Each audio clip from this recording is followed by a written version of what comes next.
अब आप मुझे बताइए, पता नहीं इस सभा में कोई बेचारा मुसलमान है कि नहीं है, अगर होगा तो मुझे बड़ा फक्र होगा। जरा उनसे पूछें कि कुरान मजीद में लिखा हुआ है कि नहीं लिखा हुआ है। कुरान मजीद में लिखा है कि 1,24,000 पैगंबर आते रहेंगे। उनकी शक्ल क्या होगी, उनकी भाषा क्या होगी, उनका रूप क्या होगा, उनकी जबान क्या होगी, वो किस इलाके में होंगे, वो दुनिया के किसी इलाके में आएंगे, अलग अलग रूपों में आएंगे, और इस धरती पे जो भी अनाचार और अत्याचार हो रहा है, मजहब के नाम पे हो रहा है, कम से कम उसको ठीक करेंगे। मैं भी इस बात को मानता हूं, इसमें कोई बात नहीं है कि अगर कुरान शरीफ में लिखा है तो लिखा होगा। मुझे लगता है ठीक ही बात लिखी होगी, क्योंकि हमने समय समय पे बड़े सारे पैगंबर आते हैं। अब पैगंबर का मतलब ये नहीं होता मेरे भाई कि वो कदूरा लगा के आएगा, छोटे भाई का पजामा बड़े भाई का कुर्ता पहने होगा, गोल टोपी लगाएगा, अल्लाह अल्लाह की बात करेगा, तस्बीह उसके हाथ में होगी, ये नहीं लिखा है उसमें। वो उज़्बेकिस्तान में हो सकता है, वो अज़रबैजान में हो सकता है, वो हिंदुस्तान में भी हो सकता है, और वो आएगा और सच बात कहने के लिए अपने लोगों की गाली भी खाएगा।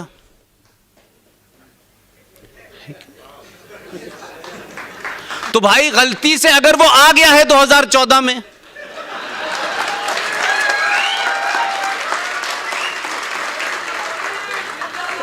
तो आप मुझे बताइए कि कोई दुनिया का ऐसा लीडर होगा कि जो आया तो हो, इस बात के लिए पहचान तो उसकी ये हो कि ये हिंदू लीडर है, ये हिंदुओं का मसीहा है, यही उसकी इमेज है। लेकिन इस सब के बावजूद कि इस देश में 2-2 वोट लेने के लिए लोगों की विचारधाराएं बदल जाती हैं, स्लोगन बदल जाते हैं, लोग मंदिर जाने लगते हैं, लोग मस्जिद से दूरी बना लेते हैं, लोग मंदिर में चले जाते हैं, लेकिन उसके बावजूद भी अब अगर मैं उसको कहूं पैगंबर है तो लोगों को बुरा लग जाएगा। मैं कहता हूं आधुनिक दौर में जरूरी नहीं है कि लोग कुर्ता पजामा पहन के आए, पैंट टाई पहन के भी आएंगे। और हो सकता है कि आपने पजामे का साइज ऊपर कर दिया हो, उसने कुर्ते का साइज आधा कर दिया है, पहचान तो उसकी भी है। और सब लोग पहन रहे हैं, अब सब लोगों को पूरी आस्तीन का कुर्ता अच्छा ही लग रहा, अब आधी आस्तीन का अच्छा लग रहा है। तो अब आप उसे पैगंबर कह दें, मसीहा कह दें, रिफॉर्मर कह दें, आया तो है। अब उससे हमने कहा धारा 370 हटाओ, उसने कहा वो बाद में हटाऊंगा। पहले मुझे इस देश में 40-50 करोड़ जो मुसलमान हैं, जो मुसल्लत ईमान है, जिनका कंप्लीट ईमान है, कोई बेईमान नहीं है उसमें, सब 100% अल्लाह के मानने वाले हैं, कुरान और हदीस के रास्ते पे चलने वाले हैं, 5 वक्त की नमाज पढ़ते हैं, अल्लाह को याद करते हैं।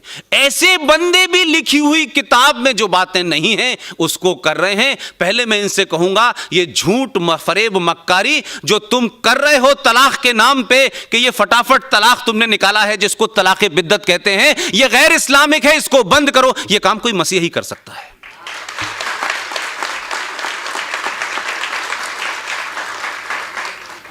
क्योंकि अगर ईमानदार होते और मुसल्लत ईमान होता मुसलमानों का, और कुरान की बात करते, ईमान की बात करते, मोहम्मद साहब का जिक्र करते हैं, तो इनसे पूछो कि पिछले 70 साल से तो मैं नहीं जा रहा।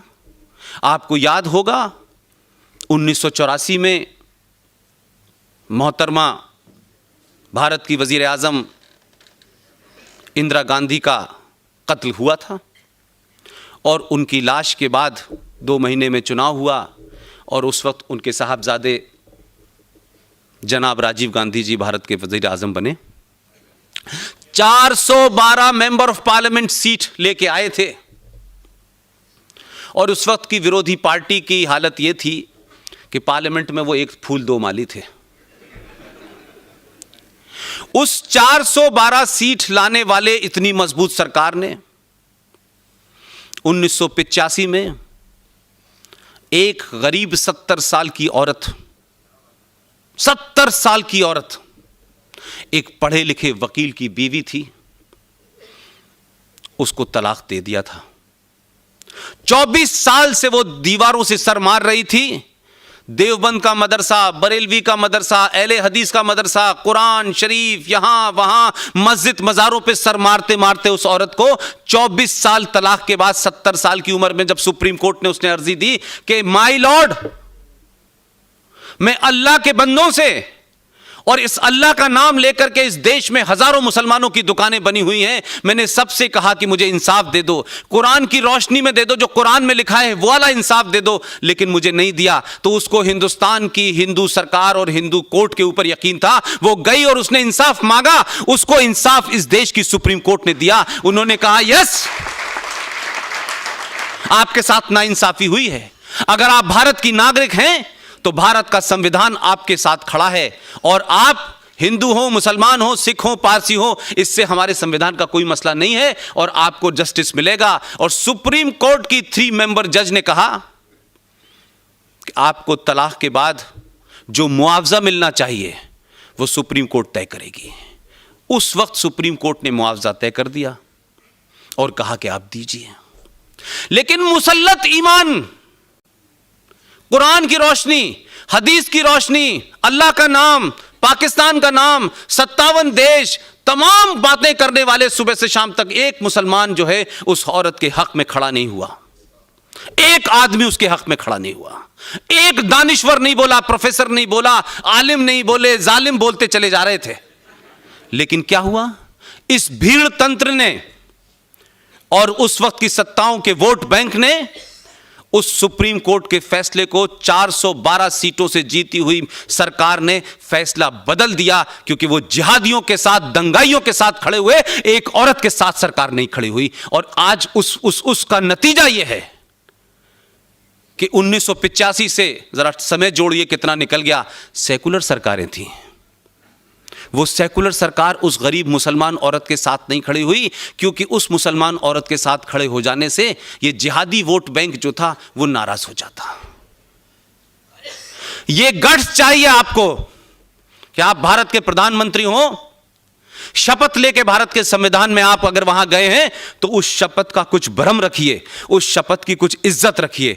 इसके बावजूद भी इस सरकार के प्रधान सेवक और प्रधानमंत्री के ऊपर आरोप बहुत लगे हुए हैं, लेकिन उसने कोर्ट की चिंता नहीं की, उसने पार्लियामेंट की चिंता नहीं की। 3 बार 3 तलाक का ये जो धंधा चल रहा था मौलवी और मुल्लाओं का, इसको ऊपर ऑर्डिनेंस लाया और कहा कि ये नहीं होने देंगे। अब इस बात को कहते हुए अगर मैं ये कहूं कि वो आधुनिक भारत का पैगंबर है तो लोगों को बुरा लगेगा कि पैगंबर तो मुसलमान होता है, तुम कैसे कह रहे हो कि ये पैगंबर है। मैंने कहा कुरान में लिखा है कि हर शक्ल में आएगा, अलग अलग शक्लों में आएगा, क्या नाम होगा, क्या पता होगा, ये नहीं पता, तो मानने को तैयार नहीं है भाई।